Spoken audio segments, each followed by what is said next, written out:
Bueno, atxeden alditxo hau eta gero jarraitu ingo deu, bai? Bueno, espero dut kafeak pixkate pelduko gintuela, bueno, fresko, gaur, ja estarria ere nabaritzen da fresko.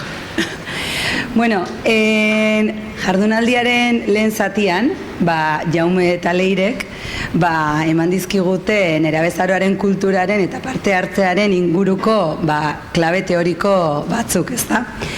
Baina badakigu teoria oso argi eukita ere, praktikan hasten garenean hor suertatzen zaizkigula askotan zailtasunak, zalantzak eta intseguridatateak, ezta?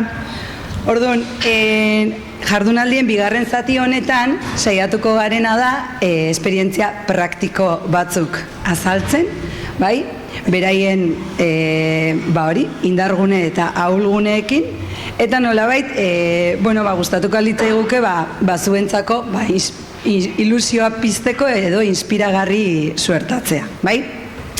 Lau esperientzia kontatuko ditugu, bai, mai inguru honetan, ez da erresa izan lau esperientzia hauek aukeratzea, ze, Euskal Herriko txoko askotan nerabeekin parte hartzea lantzeko oso lan interesgarriak egiten aizeate, eta, baina, gu guztiak kontatuko genituzke, baina, bakizu, hemen denbora, eta lau hauek aukeratu ditugu.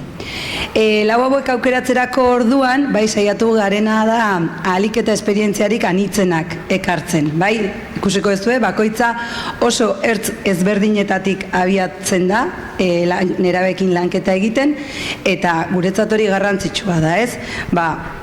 Ikustea, ez dagoela ez beti zergatik udalaren zai egon beharrik, edo ez dagoela beti ez dakit zerren zai egon beharrik, ez? Abiatu gaitezkeela, edo zein ertzetatik, benetan sinisten baldin badugu eta gogo hori baldin badaukagu. Orduan, bizatitan ingo deu, oain bi esperientzia kontatuko izkigute hemen nirekin dauzkadan lagunek, eta gero beste biak. Eta amaieran galderentzako tartetxo bat irekiko dugu, bale? Tartean ere zerbait esan nahi baldin badezu edo, bota lasai asko. Aurkeztuko izkizuet hemen nirekin dauzkadan lagunak. Nire ondoan Xalbat Altzugarai Etxeberri, Gaztea Gora proiektuaren sustatzailea da bera, eta bere ondoan Oiana Zanponi Gale, Eusko Ikaskuntza Iparraldeko komunikazio arduraduna. Bien artean, Eusko Ikaskuntzak Iparraldeko gaztei zuzendutako ekintzen inguruan hitz egingo digute, eta bereziki Gaztea Gora egitasmoaren nondik norakoak azalduko dizkigute. Eta han, beste ertzean, daukeu Sara Mitxu, bai? Bera da Donostiko Darkum elkarteko kidea da. Darkum gazte migratuek eratutako elkarte bat da, eta beraien eguneroko errealitateko beharrei elkarrekin erantzuteko sortu zuten elkartea. Orduan zuena da hitza, pixkazorrotza izango naiz denborekin, bai? Orduan, falta denean zuen tartea bukatzeko babixatuko izuet, eta hoxe. Egunon deneri, mil esker zinez oinegi elkarteari gure gonbitatzeagatik. Barkatu, hain usatuak gira hori baliatzea. Beraz, entzuten duzuen gisara Iparraldekoa naiz, Baionakoa, eta saiatuko gira Eusko Ikaskuntza Iparraldek bultzatzen dituen ekimenak pixka bat aipatzean, nerabe handiei zuzendua gehiago, egia da nerabe gaztetxoerik gauza gutxiago proposatzen digula. Eta hasi baino lehen justu nahi nuke hitz bat ezan gaur egun Jean-Michel Larrazket eta Jasone Salaberria ziren kidei azken agurra egiten dietelako Siberuan, eta haiek izan dira zinez gazten sustatzaile, gazten laguntzaile, eta Eusko Ikaskuntzan kide oso aktiboak izan dira, beraz pixka bat hori dedikatu nahi diei gure hitzartzea, zeren zinez haiek gabe ez dut uste hori izango nintzenik. Eta beraz Salbatek aurkeztuko digu Gaztea Gora proiektua, zer bultzatzen duten, eta nik ondotik Euskal Herriko Unibertsitatearekin bultzatzen dugun pixka bat proiektua, eta Eusko Ikaskuntza Iparraldek berez garatzen dituen bi akzio Iparraldean. Ara, beraz Salbati utzen diotitza eta ondotik behiz hartuko dut. Mila esker. Orain gazteagora proiektua pixkat aipatzeko, ustut biziki argi behar dugu laukan nundik heldu den gazteagora. Ordeon, Eusko Ikaskuntzak bere liburu zurian helburu batzu finkatu zituen bere ekintza arloai doakionez, eta orduan hortik nolabaiteko Euskal Herriko gaztean eta orduan gazteak jaiten utanean dira 18 eta 30 arteko gazte horien elkargune bat sortzea eta gaztean arteko saretze iraunkor bat eraikitzea 7 probintzien artean. Orduan hortik mugaz gaineko praktiken eta egitasmoen trukaketa bat egitea proposatu zen, eta helburu horiek gauzatzeko, orduan mugaz gaineko saretze hori egiteko eta gazteen arteko saretze hori eraikitzeko, 3 gazte foro egin ziren izan 2019an Donostin, 2020an aldiz Baionan eta Iruñan. Eta foro horietan helburua izan da lujalde desberdinetako gazteak biltzea eta 4 gaien inguruan lan egiteko. Hezkuntza, formala eta informala, gobernantza, gazten parte hartzea eta gazten ahalduntzea jokatzea, ongi izate materiala eta euskara eta hizkuntza politikak. Hortik emaitzen txosten bat atera zen, 2020an, eta orduan lujaldeka agertzen diren kezkekin batez ere, eta lankidetzarako tresna batzu ere proposatuz. Eta orduan hortan agertzen dira lujaldean kezkak nolabait eta ze kezka aman komunitugun adibez izan Siberuan, Nafarroan edo EAN. Eta hortik Eusko Ikaskuntza ze bultzatu nahi izan du, eta guk ere talde hortan, talde eragiletik mugaz gainiko foro orokor bat antolatzea da sedea urtean edo datorren urtean, ze joanen urtean biziki zaila izan da murrizketako ziren eta presentzialki gauzak egitea arguntzaila izan zaigu. Orduan, eta mugaz gainiko foro hortan ze izango zen helburua, Euskal Herriko gazteak elkartzea berriz ere, eta gazteek eta gazteentzat eginiko proiektu desberdinak ezagutaraztea. Alegia, Euskal Herrian diren elkarteak edo gazteentzat proposatzen dituzten ekintzak elkarte horiek biltzea eta mugaz gainiko foro bat antolatzea. Ez dakit, elkartzea atajatzeko Asia elkartea eta ez dakit EAEko beste elkarte bat, eta nolabaiteko elkar ezagutza hori egitea eta gaztek ezagut dezaten ere segiten den gure lujaldean. Eta proiektu honek helburu nagusiei pixkat helduz gazten mugaz gaineko saretzea da helburu, eta ametsa izango zen luzaroan Euskal Herriko mailako gazte kontseilu bat sortzea. EAN bada bat, Nafarroan ere bai, Ipar Euskal Herrian falta zaigun gauza da, eta orduan proiektu horren luzaroko ametsa izango zen hori Euskal Herriko mailako gazte kontseilu bat sortzea, eta saretze hortatik aberastasunak eta proiektu desberdinak ezagutaraztea. Hala, esker. Mila esker handi bat, salbat. Eta beraz behildoan guk Euskal Herriko Unibertsitatearekin hitzarmen bat izenpetu dugu pasaden urtean. Beraz, salbat altzugarrai esker, nahi dutela ere ezan salbat etorri zela ikastaro bat egitera Eusko Ikaskuntzara eta bere motivazio osoarekin bultzatu zuela EHUrekiko hitzarmen hori. Zer gaitik bultzatu dugu hitzarmen hori hasteko, zeren badakigu Ipar Euskal Herrian asko direla ikasleak euskaraz ikasten dutenak, asko.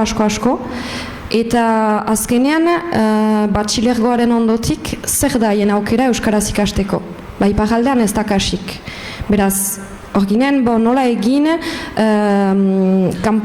EHUko kampusetan proposatzen diren matrikulatze guzi horiek eta formakuntza guzi horiek aurkezteko eta eskaintza hori jakinarazteko, ezagutarazteko. Eta beraz, salbaten adibidetik abiatu ginen, bera ezen baltezpada saskaktik pasatu, eskola publikotik pasatu zen, eta berak bakarrik joan zen informazioen seka bereziki. Beraz, ezan dugu, hori ez da posible. Ikasleak ezin dute ikasi, batxilergoa pasatu, urte biziki garrantzitsu bada institutoko batxilergoa selektibitatearen antzekoa da. Eta ezin dute pasa 6 hilabete bataiatzen aurkitzeko ze formakuntza egiten alduten. Beraz, erabaki dugu EHUrekin hitz egitea, eta hor, beraz, saiatzen gira, instituto guzietan pasatzera, kampuseko eskaintza hori aurkeztera, eta gure helburua matrikula egestea da ere. Zeren, nola ezan, badira ere gaur egun pausatzen dira arazo lagiak ipajaldeko ikasleentzat, UNEDek ez ditu gehiago onartzen konbadilazioak. Eta beraz, hortan ari gira ere lanean, zeren momentuko aurkitu da parada bat, hor ipajaldeko ikasleentzat bada, nola ezan, sortu dute jurisprudentzia bat, baina aldatuko delarik EHUko gobernantza, ez dakigu ean hori mantenduko den. Beraz, hor helburua da zinez zerbait egonko jasortzea eta ipajaldeko ikasle guziek, nahi dutenak EHUn ikasi, parada izan dezaketela, ziren azkenean oartzen gira ipajaldeko ikasleak nora doazte. Baionan bada kampus bat, Pauen bada beste bat, eta Bordalen bestea. Hori da orokorki. Azkenean Bordale 2 ordutara da Baionatik. Bilbo eta Donosti urbilago dira, eta Gasteiz baita. Beraz, euskaraz ikasteko parada hori dute, baina administrazioko giltz guzi horiek saltarazi behar ditugu ikasleek bertan ikasteko gisan. Eta hola, pentsatzen dugu, sortuko dugula sare sakon bat, zabal bat, eta euskaraz ikasten dutenak baloratuko ditugura. Eta euskara ikasketak ere, euskarazko ikasketak baloratzea da gure helburua. Entzuten duzuen bezala, guk ipajaldean dugun kezka handietan erabei begira hizkuntza da bereziki. Guk ez dugu ofizialtasuna eta ikusten da. Badakigu ikasle askok ikasten dutela euskara, baina azkenean ez da ikusten, ez da entzuten. Beraz, EHUrekiko hitzarmen horrek lagunduko du biztan dena, baina batez ere ari gira ere garatzen euskararen zerbitzu gehiengoekin, Miagitzekoarekin bereziki, baina Baionakoarekin ere, nola euskara eskolatik atera.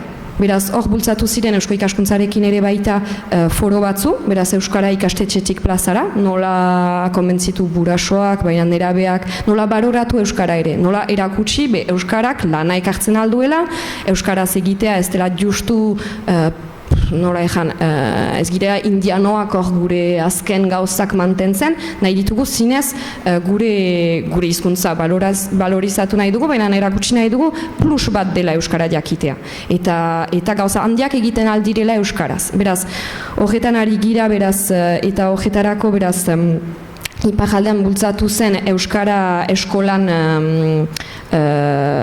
dinamika, eta hor beraz Eusko Ikaskuntzak ere beste elkarte askorekin interbentzioak egin zituen beraz klase guztietan, beraz 12 urteko ikasle 12 urtetik 18 urtera egin zen institutoetan, eta guk adibidez egin ginen mitologiaren inguruan ateilejak, eta baita ere Euskal Diasporaren inguruan, eta dantzaren inguruan, eta sorginetaz, eta eskatzen dizkiguten tailejak segitzen ditugu. Eta hori izan da zinez parada polita erakusteko ere ikasleek, Euskara ez da bakarrik ikastolako hizkuntza, baina baita ere kanpoan baliatzen aldena, ikasketetan baliatzen aldena, eta zinez baloratzen duguna. Eta bukatzeko, guk azkenik egiten duguna, egia da, ikasleak, beraz ikasle gazteak, master eta doktore gaietan, ari direnak laguntzen ditugu, diru laguntzak emaiten ditugu Miagitzeko Herriko Etxearekin, eta baloratzen dugu euskaraz eginak balima dira ikasketak baita. Orokorki ejan behar da, frantsesez lan egiten dutela edo espainolez lan egiten dutela ikasle gehienak, hori baloratua delako momentu horretan unibertsitate munduan, baina geroz eta gehiago direla euskaraz lanak egiten eta saiatzen gira baloratzea. Ejan nahi du normalki euskaraz lana egiten duen pertsona bat, ikerketa euskaraz balin bada, normalki doblea eskuratzen du diru mailan. Eta bestalde, Baionako hiriarekin baita tesia sari bat eskaintzen dugu, beraz nora ezan ahigarria eta lan oso ona iruritu zitzaigun tesia bat saritzen dugu, txeke baten bidez, eta horrek parada emaiten die doktore gaiei publikatzea, argitaratzea haien lana. Eta bukatzeko Donibane Loitzunerekin musika gazte sari bat sortu dugu, eta hor ere musikari gazteak ezagutaraztea eta laguntzera du helburu sari horrek. Ara pixka bat guk lantzen dugun guzia, entzun duzuen bezala, gehiago nerabe ikasleak zuzendua da, batxilergoaren ondotik, baina saiatzen gira gerozta gehiago nerabei zuzentzea, zeren luzaz uste izan dugu ikasleak hola japatuko genituela ikasketak egiten dituztelarik, baina ez balima dute ezagutzen aldez aurretik elkartea eta zer bultzatzen dugun, azkenean galizena hola zerbait pixka bat abstraktoa, eta helburua gaur egun da zinez elkartea ezagutaraztea, eta sare bat sortzea, eta Gazte Agoraren sedea zinez garatzea. Mila esker entzuteagatik.